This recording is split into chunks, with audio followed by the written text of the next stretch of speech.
Isang mapagpalang muling araw mga katiits po natin sa buong bansa o mga katiits.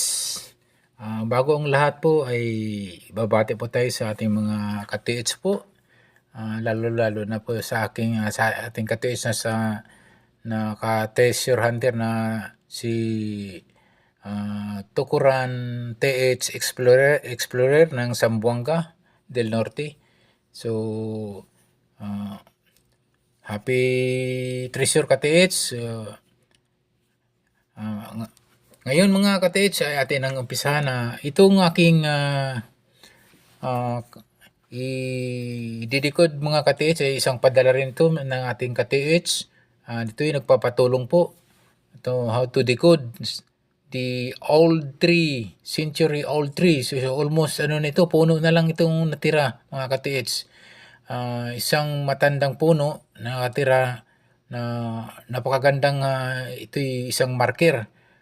Pwedeng kang isang marker ito dahil ito'y kakaiba dahil siya lamang ang pinakamatandang puno sa ito. Nakita ko sa kanyang pinadalang picture na ito'y halos puno na lamang ang natira.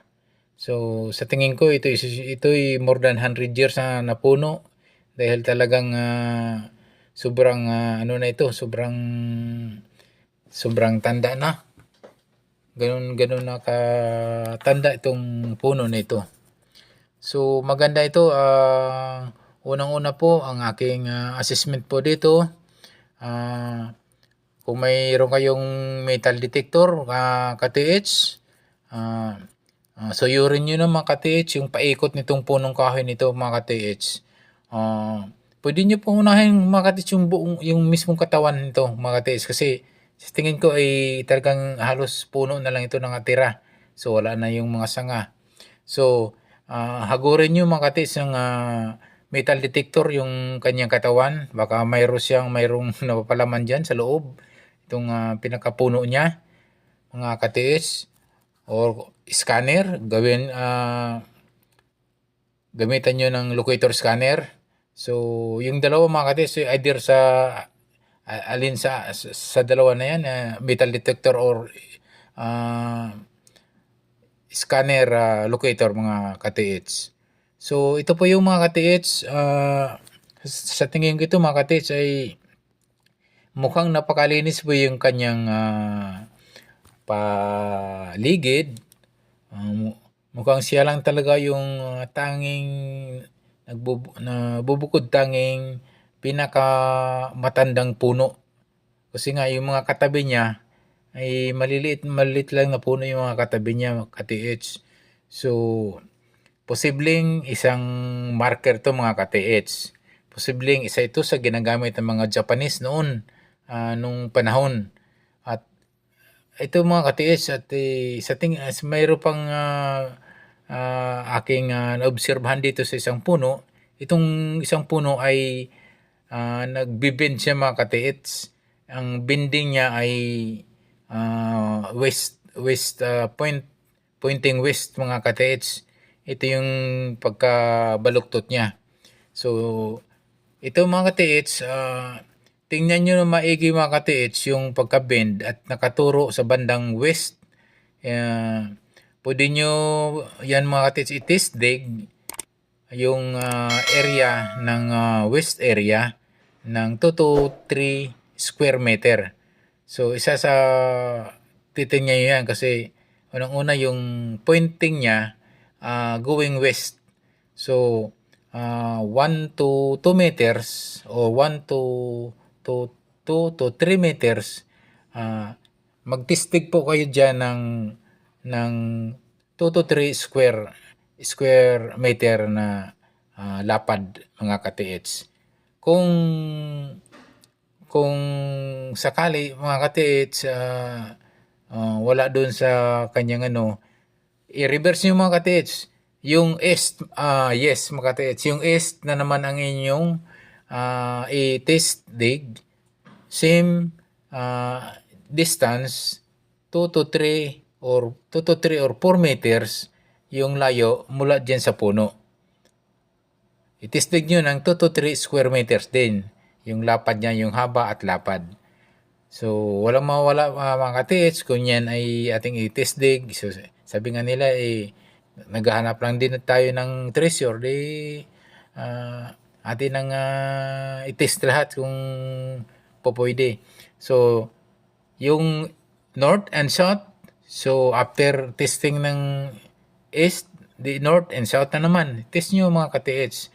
So, ito po yung maganda rito mga katiits. Kasi nga, ang isang old tree mga katiits ay bihira lang yan mga katiis. Makikita mo dyan mga katiis. At may mga, tingnan nyo rin, tingnan nyo rin yung puno mga katiis. Baka may mga signs dyan. O may mga may mga nakaukit dyan na signs dyan sa mismong puno. So, kung wala namang malinis naman, so walang nakitang signs, so okay lang. Walang problema. So, isama nyo mga katiits sa pag-detect, use metal detector or use scanner locator yung katawan. Then, yung paikot mga katiits. Yung distance, yun yung 2 to 3 meters in distance. Ang layo dun sa kanyang puno mga katiits. So, ang maganda lang ito mga katiits sa puno nito kasi isang old tree na nga. So, posibleng isa sa ginamit ng mga hapon noon na marker mga katiits. So, yung mga katiits, sabi ko nga puno po ito mga katiits. Nandiyan pa rin yung mga tayo'y magbigay galang, manabi-tabi tayo kung baka naman mayroon ng tao dyan. Mayroon na nakatira, mayroon na siyang halimbawa yung item at baka nagbabantay na yung item na yan. So, isang paggalang, isang paghingi ng pahintulot na pwedeng mabiyayaan, pwedeng mabigyan ng So, alayan nyo lang mga katiits ng tinapay dyan o namang makain na pwede nyo alay sa isang puno lamang mga katiits. So, parang ritual na rin yan mga katiits dahil ganyan naman yung mga katiits kahit na may mga ninuno, old natin na mga ninuno, ganyan yung may mga ritual talaga kasi nga hindi lang tayo mga katiits ang nakatira sa mundong ibabaw. So, may hindi mga nakikita, may mga ibang mga nilalang na hindi natin makikita. So, yun na nga mga katiits. Lalo na mga katiits, yung items na mga valuable items ay ano na yan, pwedeng mayroon nang nagbabantay yan o may sabi nga nila may second owner na. So, kung tayo'y bibiyayaan, tayo'y mabigyan, so, pasalamat tayo dyan sa mga kung sino man yung mga nilalang na nagbabantay niyan mga katiits. So, ito po yung mga katiits. Ang akin lang ay i-detect nyo yung puno. Ulitin ko, i-detect yung puno ng metal detector or scanner locator. Then, yung puno, sumunod yung paikot ng puno. 2 to 3 meters. I-detect nyo yan mga katiits. Kasi nga, sa nakikita kong mga katiits, yung area ay napakalinis. Parang pwedeng wala siyang countersign na pwedeng magiging coordinated marking signs niya dito sa old tree. So, ang pinaka-the best dito mga katiits dahil madalas mga katiits yan kapag old tree ay mayroong items yan kahit na marami akong napanood ng mga katiits ng mga katiits ba natin kahit sa ibang bansa, mga old tree talaga mga katiits, mga 100 years old, 90 years old na puno ay mayroong items talaga. So, ibig sabihin talaga ang puno talaga ay isa sa ginagamit na marker. Lalong-lalo na dito sa Pilipinas at yan ay ginagamit ng mga Japanese mga katiits. So, napakaswerte ng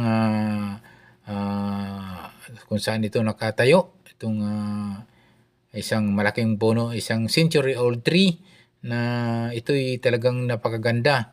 At ito'y nagbe-bend na siya, medyo bumaluktot na siya ng going west. Napakaganda po itong ito, pwedeng magiging legit na marker po ito ng mga Hapon. Kasi alam niyo naman mga Hapon ay gumagamit ng mga matagal na namamatayan na punong kahoy mga ka-TH. So ito mga ka-TH ay isa sa mga pwedeng magiging marker na pwedeng kung may tinatago silang item ay isa yan sa mga pwedeng maging marker ang isang punong kahoy, lalong-lalo na pag ito'y isang old tree na, isang century tree. At posible mga ka-TH yan mayroong item yan sa paikot mga ka-TH. At malinis po yung kanyang paikot. Mukhang puro dahon lang yung nakikita ko dun sa picture. So ito po yung pinakamaganda dito. So mga ka-TH, kung bago pa lang kayo sa aking YouTube channel, please subscribe. Don't forget to hit the notification bell button para updated po kayo sa aking mga YouTube pang video pa na ipapalabas. Ito po mga ka-TH, sanay po ay nakapulutan nyo ng aral at nakapagbigay ako ng assessment o pagdikod po sa isang punong kahoy, isang old tree, isang century tree na talagang napakagandang marker at mukhang legit po itong marker nito. So napakaswerte po ng lupa na ito'y kung saan ito tumubong puno nito dahil pwedeng magiging may item po itong paligid dito. Thank you so much. God bless us always.